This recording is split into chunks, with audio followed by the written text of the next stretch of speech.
কেকের রেসিপি তো কম বেশি আমরা অনেকেই জানি, কিন্তু কি আসল প্রসেসটা কেউ জানেন কিভাবে চকলেটের ঘানাশটা তৈরি করা হয়? চলুন মূল প্রসেসিং এ আজকে চলে যাই। আপনাদের জন্য আজকে আমি নিয়ে এসেছি চকলেটের ঘানাশ তৈরি করার প্রধান রেসিপিটা। কেক তো আমরা অনেকেই বানাতে পারি, আর ইউটিউবে তো এটা কোনো ব্যাপারই না, হাজার হাজার হাজার লক্ষ লক্ষ কেকের রেসিপিটা রয়েছে। কিন্তু আমার ইউটিউব চ্যানেলটা একদমই নতুন, তারপরও আমি নিয়ে এসেছি আপনাদের হয়রানি না করার জন্য, কারণ আমিও অনেক ঘেটে দেখেছি, কিন্তু কেউ না পুরো ভিডিওটা এই পর্যন্ত আমি পাইনি।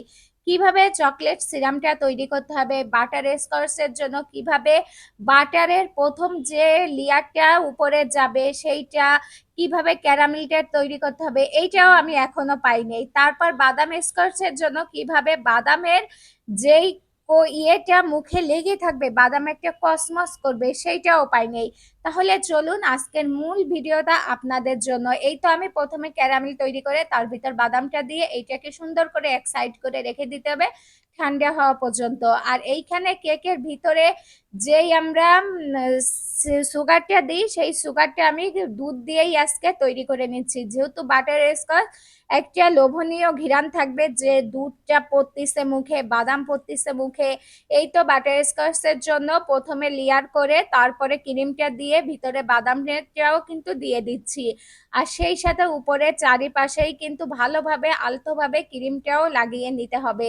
ক্রিমটা দেওয়ার পর কিন্তু অনেকটাই সেট হয়ে আসবে। আপনারাও চেষ্টা করবেন ফ্রিজে রাখার জন্য, আর যেহেতু এখন শীতের সময় না রাখলেও সমস্যা নেই। আর যারা ইউটিউব থেকে আমার ভিডিওটা দেখছেন অবশ্যই চ্যানেলটা একটু ভিজিট করবেন, সবাই একটু পাশে থাকবেন, তাহলে আমিও আপনাদের মাঝে নতুন নতুন অনেক কিছুই তুলে ধরতে পারবো। এই তো বাটার স্কচের জন্য প্রথমে যে ক্যারামেলটা তৈরি করে রেখেছিলাম সেইটাকে সুন্দরভাবে সেট করে দেওয়া হচ্ছে।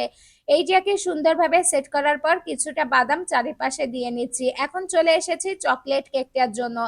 এই চকলেট কেকটার জন্য কিন্তু এক লেয়ারই হবে, উপরে অনেকটাই ক্রিম দিয়ে সুন্দরভাবে সেট করে নিতে হবে। তারপরে আরো একটা করে নেওয়া হচ্ছে, কারণ একটা কেক দিয়ে দুই স্লাইস করে দুইটা কেক তৈরি হচ্ছে, কারণ এখানে কেকের পরিমাণটা ক্রিমের পরিমাণটা একটু বেশি, যেহেতু এটা পুরোই চকলেট কেক এই জন্য।